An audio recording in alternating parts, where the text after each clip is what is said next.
Hi, my name is Peter Moe and I'm from Tourism Ireland's Nordic office in Copenhagen. Today we'll be talking about Cork and its rebellious past. And we have the perfect person with us here today to enlighten us on this. Dara Burke from Rebel City Tours and Rebel Tour Cork. Now Dara, you're very welcome to our show today. Can you tell our listeners a bit about yourself and your connection to Cork? Thanks, Peter. So born and bred in Cork. I lived in Cork for the first 24 years of my life. Mm-hmm. Then after college, I got a bit of the wanderlust. I wanted to go and see the world, as you do. So I moved to Korea. I spent a year working in Europe in Irish bars, and then I moved to South Korea. And I spent about 7 years in South Korea running a small web business, and then about 3 years backpacking the globe. Fair. So you've been around. Yeah. I travel as I don't travel as much these days, but I've seen a lot of. I have a lot of stories, put it that way. Fair enough. But what brought you back to Cork then? I think, Peter, once you hit a certain age, when I was younger, I wanted to explore the world. I didn't necessarily want to stay in Cork, and then once I got a little older and a little grey in my hair, I didn't want to be anywhere but Cork, kind of thing. It's a nice city as well, isn't it? Yeah, it's a lovely city, lovely walking city actually. Friendly people, great things to do, and everything's in the centre, so you can't complain. I love Cork. See, that's lovely. But I'm taking it Cork has a different past as well because, we're going to talk about the Rebel City. So why is Cork the Rebel City?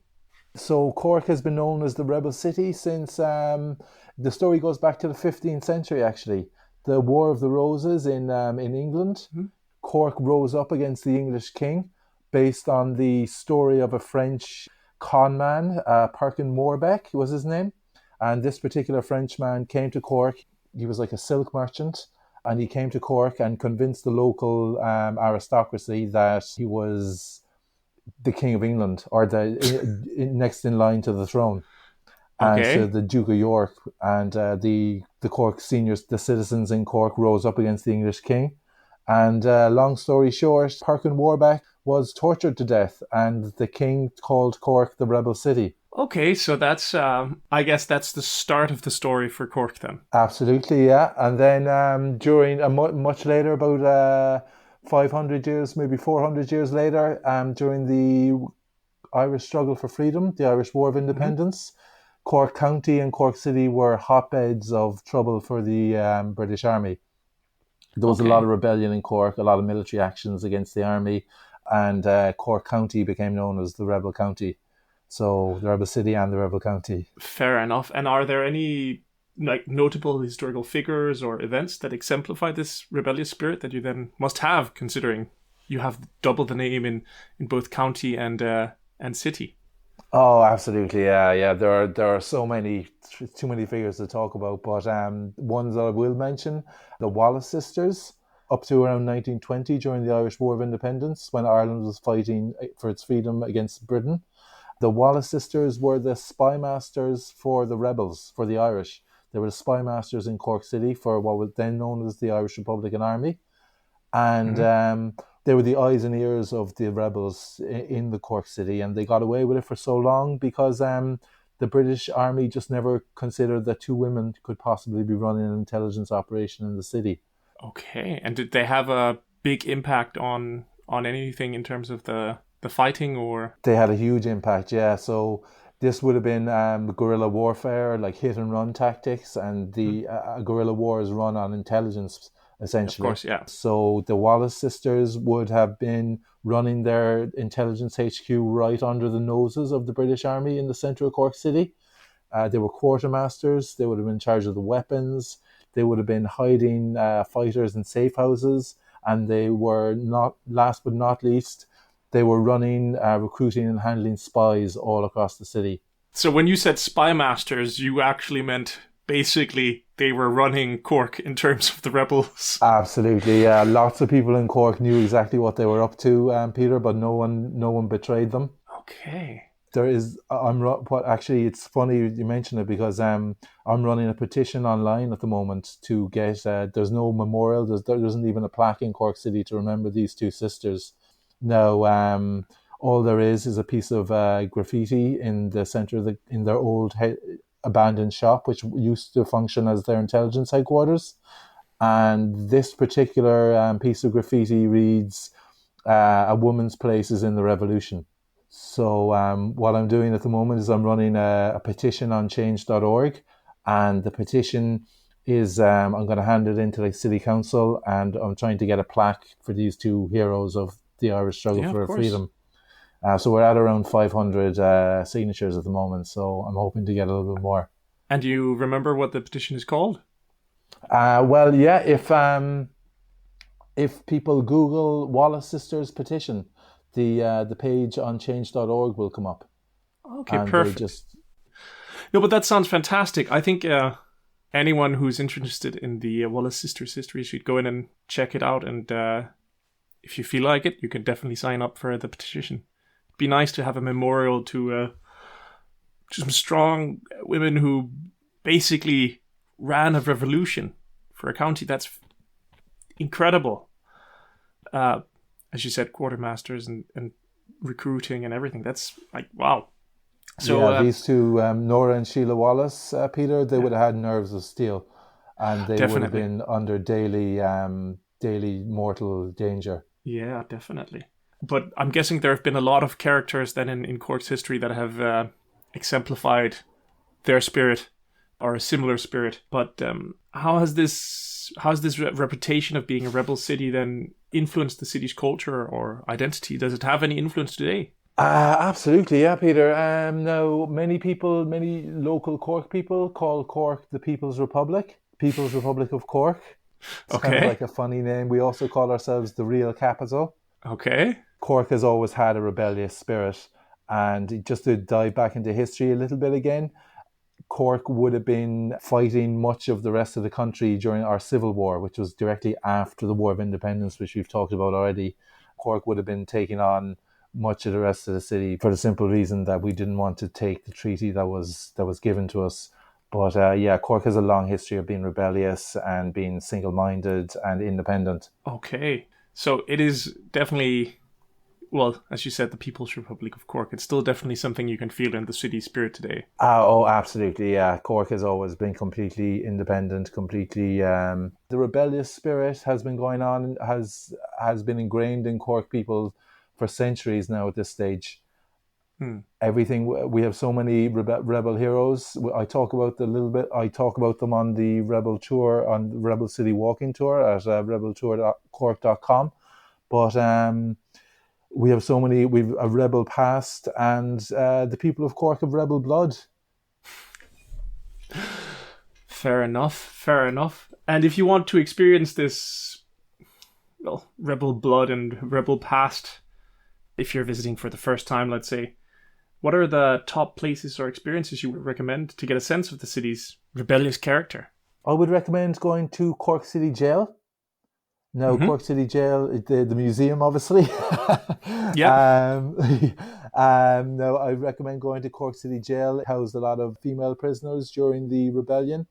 Now, without the huge contributions of women during the struggle for independence in 1920, that war wouldn't have been won by Ireland, by the Republic. So the history of the female struggle is hugely important.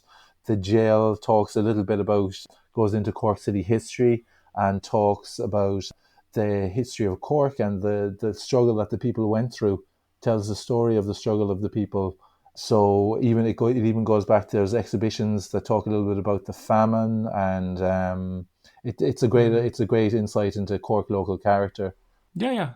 I'm just thinking now, isn't Spike Island also? Yeah, absolutely. So Peter, Spike Island would also be a good place to go. It's an island off Cove, just in Cork Harbour. And now Spike Island has been a navy fort, a barracks, a prison, and at the moment it's an exhibition and museum. Yeah, visitor experience centre. Yeah.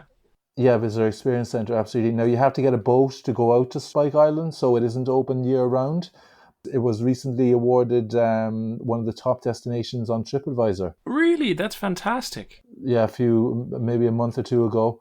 It's received some top of the line awards, so it's definitely worth checking out. Fantastic. I didn't know that, but that's fantastic. So obviously then you can experience the rebel past in the prisons and the museums then, but is there anything else that has a connection to the rebel past? Like, for if you just want to experience something else than a museum, what else could you recommend, for example? Okay, well, I won't forget to give a shout out to my Rebel City walking tour, where I tell tales of heroes and villains from Cork's Rebel past. But there are pubs in Cork City that are definitely a must-see. Okay. Now, there's one in particular. It's called the Mutton Lane Inn, which is just off Cork's main street, in a laneway down near Cork's main street, Patrick Street. Mm-hmm. Now, Peter, the Mutton Lane Inn is special because it's Cork City's oldest pub, and it was built in 1788. And now 1788, I don't know, do we have many... so what was happening in the world during 1788? It was the year that the US Constitution was ratified by the 9 states. Okay. Did you know that one? No, I did not know that one.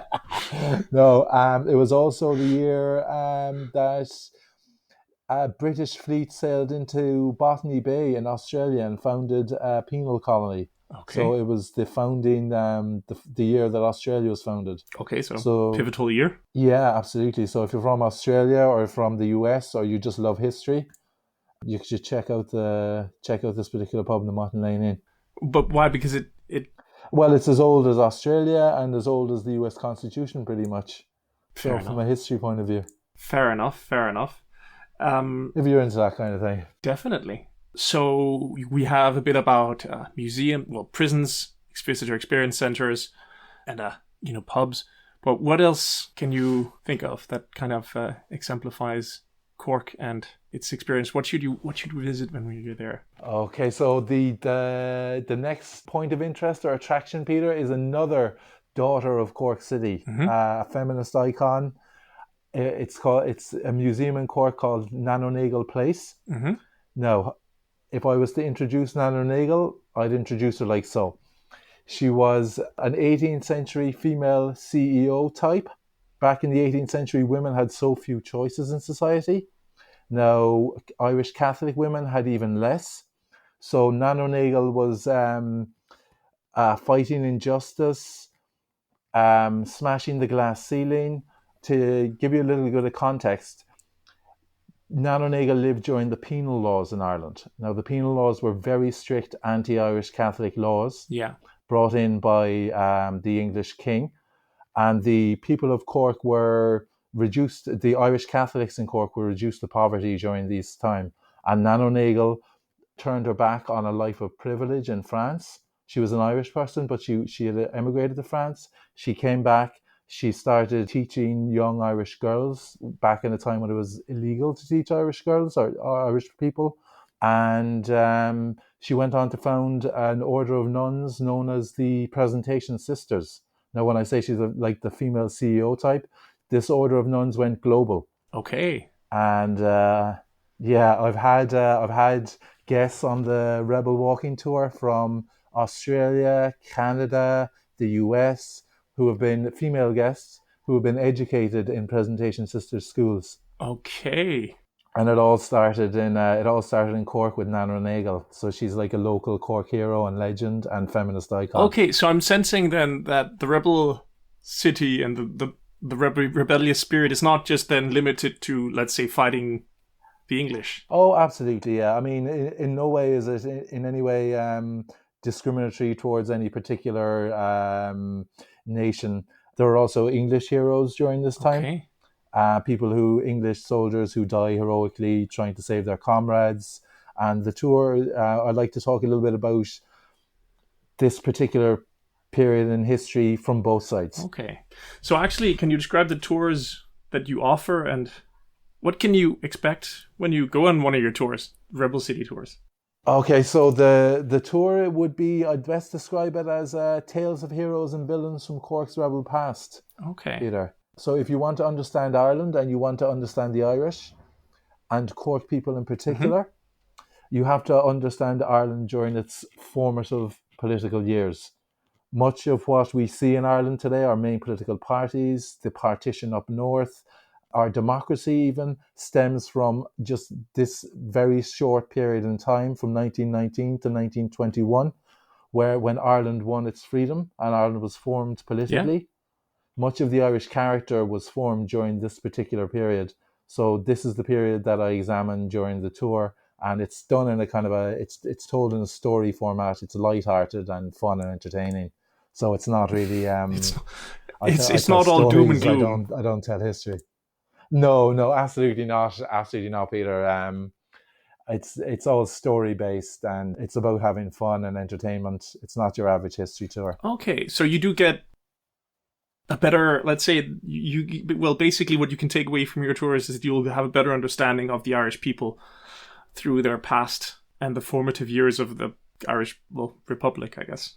Yeah, some of my guests have Irish ethnicity, and for many of them, they say it's kind of joining the dots in their history and their past. Okay. So they would hear rebel stories from relatives at home in their home country, and they just want to know where this comes from, where these stories originate. Okay, so you also kind of help a lot of people with, Irish genes, Irish ancestry to just understand their ancestry, then kind of understand the stories they've heard. Yeah, okay.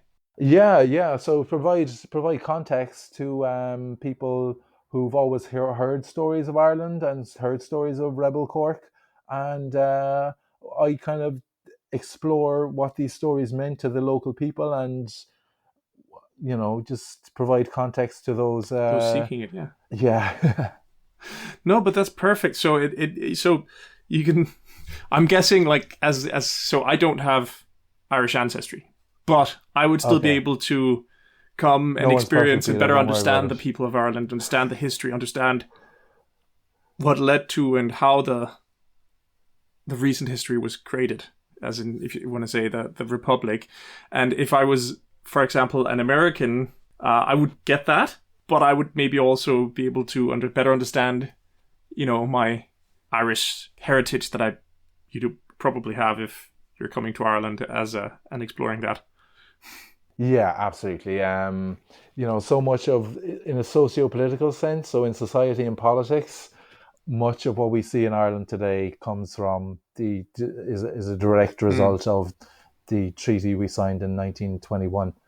Very much our politics. So to give you an example, our Taoiseach, which is like our Prime Minister, he came out a few months ago and said that civil war, war of independence, civil war, this time period, war of independence, politics is dead. Now, what he meant by that is that this was political speak for saying that it's not dead at all. Our main political parties stem from this period, and they're still going on about this particular division in Irish life. And of course, up in Northern Ireland, so much of this division stems from this. So much of the ethnic conflict and gratefully now it's not violence anymore, but the ethnic conflict up north stems a lot from this particular period. So if you can understand Ireland during its formative political years, you can understand much of what the Irish are going on about these days. Well, not as much these days, but definitely up until the mid-90s, I guess. Oh yeah, well, thank God now there isn't any violence in the north. But there's still the political division down north and south. Yeah. And this political division stems from the War of Independence and the following civil war, which followed. But it seems very serious subject, but really it's approached. I try to approach it in a fun way, an entertaining way. A bit lighter way, let's put it like that, than it probably is. And obviously there are jokes along the way too. No, but that's cool. So, do you do different tours, or do you customize the tours, or how do you do the tours? So the Rebel Walking Tour at rebeltourcork.com, this has been going since January, and I've had lots. It's been doing really, really well. I've had lots and lots of people on now at this stage. And so when I'm branching out into rebelcitytours.com, which is like a portal for people with Irish ethnicity. Okay. And what I'm doing with this is I'm producing a series of self-guided tours. Okay.